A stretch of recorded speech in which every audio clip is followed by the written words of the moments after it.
Hello boys, welcome back to another session of video tutorials, and this session is meant for class 11th biology students, and this is meant for 25th July 2020.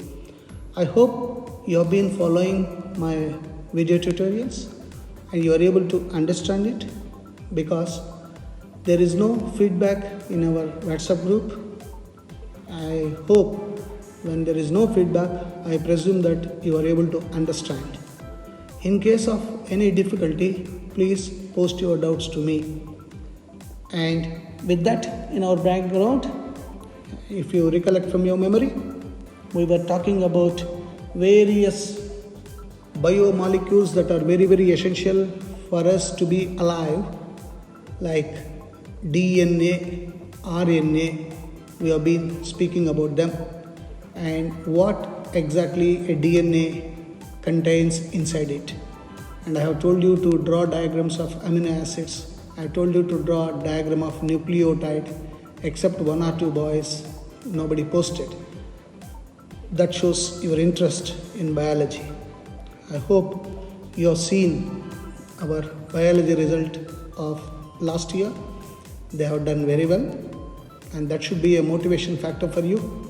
And remember, always we have a target. Our target is 100. That record biology students have to create, and for that both you and me, along with the help of your parents, we must do it. And for that we must work hard. Both you and me should work hard. And working hard doesn't mean that you have to simply mug it up. Not that. The first thing is you must understand. After understanding it, write 2 to 3 times. And then without seeing, practice it. Test yourself. There is no need for you to wait for someone to test you. No, self-test. How much you have understood. And test your memory. And then we can achieve the things. Hope your batch will achieve and help me to get some recognition by scoring 100. And for that, you must understand nicely. Let's come back. What's an enzyme? Of course, you have been studying this in chemistry, but still, all of you know, I gave one very common example. Enzymes are like cricket umpires. All of you have seen cricket umpire.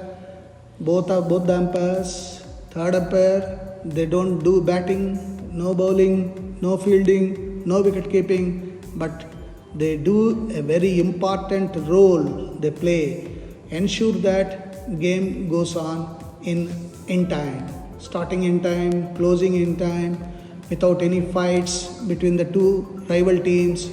So this is the role of the enzymes also.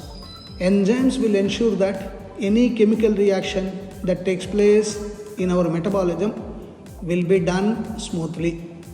And they also make the speed of the reaction to be faster. Of course, there are some conditions under which they act. We will discuss about that.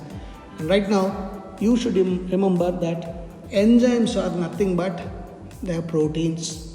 So they are organic catalysts, and they catalyze biochemical reactions without being utilized themselves. That is important. The term enzyme was coined by Cunha, Kunhe, Cunha, in 1878. And enzymes occur in colloidal state, as all of you know, and are often produced in inactive form. And when they are inactive form, they are called proenzymes or zymogens. Zymogens, zymogens.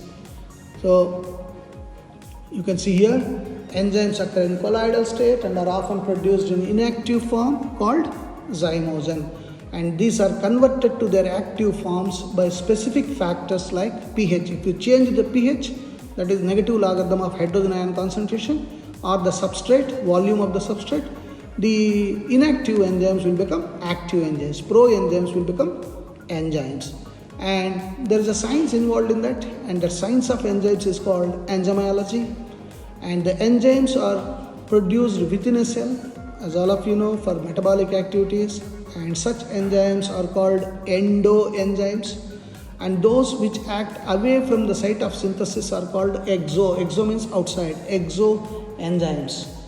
And these exo enzymes and endo enzymes, we can have some examples like exo enzymes functional outside the living cells, like enzymes of digestive juices, lysosomes of tears, they are functioning outside, and endo enzymes are functioning inside the living cells. For example, I think you will be studying in respiration chapter various enzymes that are taking place in Krebs cycle and help in production of ATP.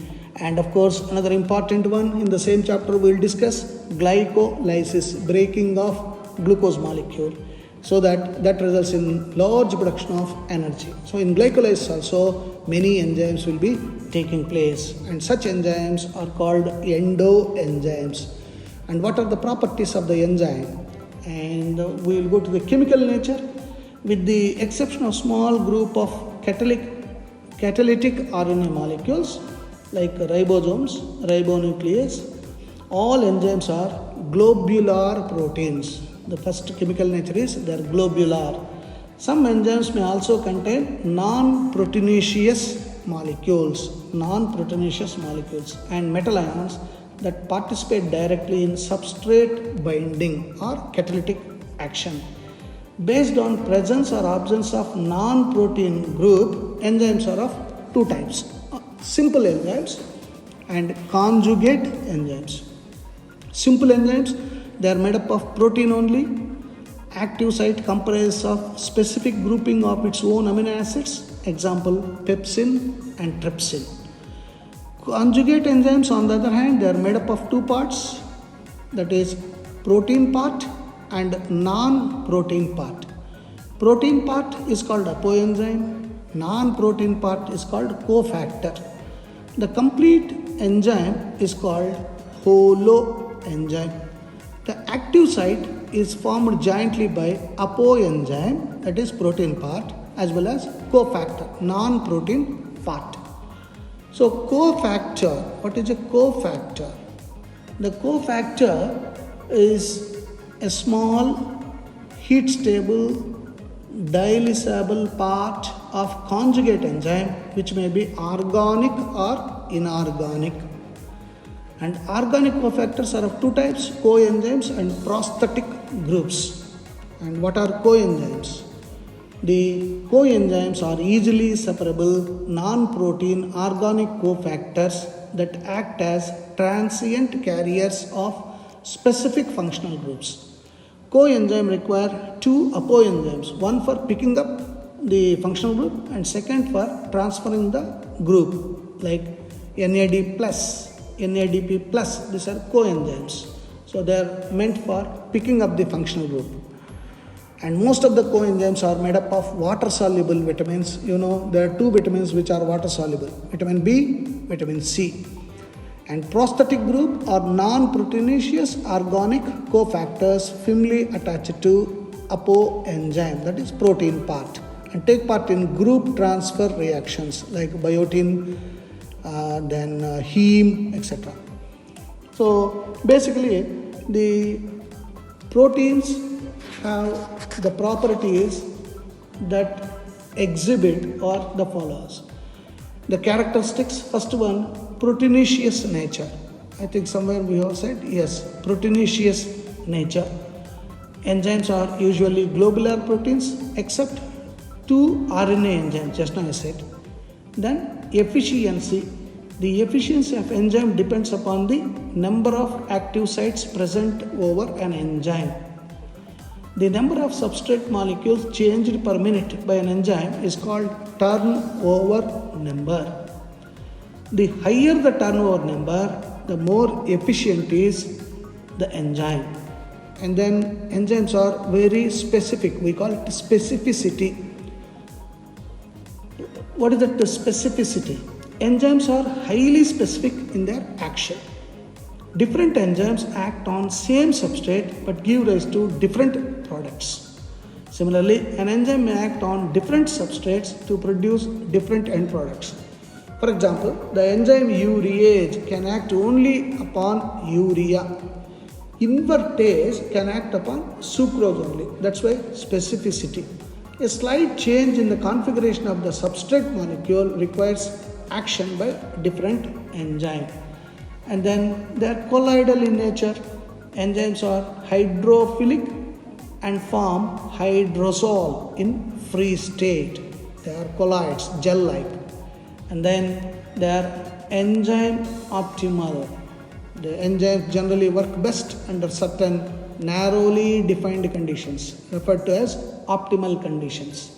So these include appropriate temperature and pH. Temperature sensitivity. Since the enzymes are proteins, they are affected by change in temperature. With increase in temperature, increase in enzyme activity takes place, but there is a condition, up to 40 degrees centigrade.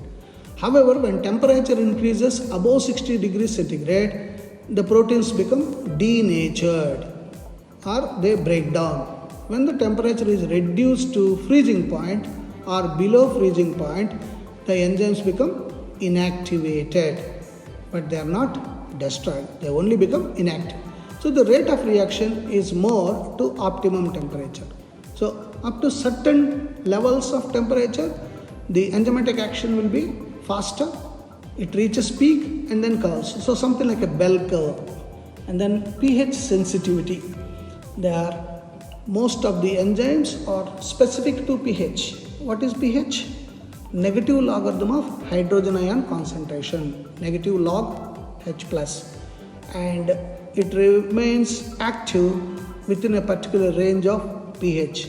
Some enzymes will be acidic medium liking. When the medium is acidic, enzymes will act fast. Some will be alkaline based, so enzymes will work very nicely when the medium is alkaline.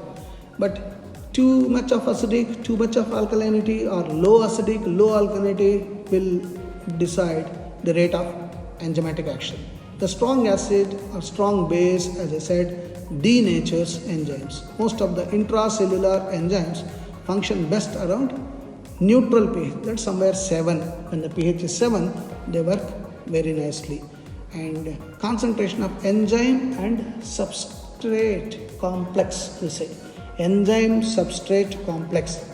So the rate of reaction is proportionate to concentration of the reacting molecules.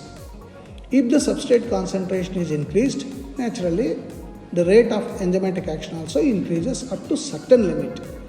Beyond certain concentration, the enzyme molecules remain saturated with substrate molecules and the activity becomes steady.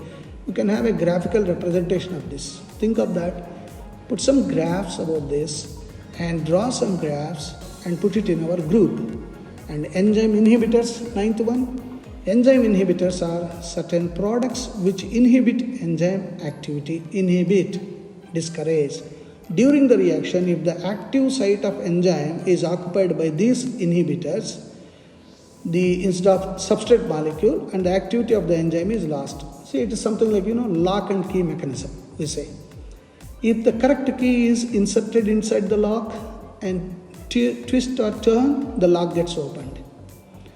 So the enzyme and the substrate will be like that. If the enzyme is fitted with correct substrate, the enzyme substrate complex will be formed and the rate of reaction will be faster. But if you put a wrong key, try to insert a wrong key into the lock and try to open it, you will never open it. Same is the case. So these substances are like substrate molecules in their structure and are called competitive inhibitor. The key may look like the original key of the lock. In appearance it may look like, but in reality the levers may be changed, the structure of the levers will be changed, so the key cannot open the lock. Same is the case. The inhibitors are competitive inhibitors because they look like the substrates in all the physical appearances, but then the mechanism is different, hence rate of enzymatic reaction will come down. And this is how the enzymes exhibit certain characteristics. That is, to recollect from our memory, enzymes are proteinaceous in nature. They have the efficiency, and the efficiency depends upon the active sites of the enzymes, and they are very, very specific in their nature. They act only on certain substances, and there is a chain reaction. Enzymatic reactions are not isolated, one reaction leads to another, and then colloidal in nature and reversibility. Some enzymatic actions can be reversible depending upon the pH, and some are thermolabile, that is up to certain temperature they will be acting very fast. Beyond that or below certain level of temperatures they will not be acting. And then enzyme substrate complex formation with inhibitors and competitive inhibitors. And in our next class we will study how the enzymes will act. We say mechanism of enzyme action, and we will take the examples of what are the various factors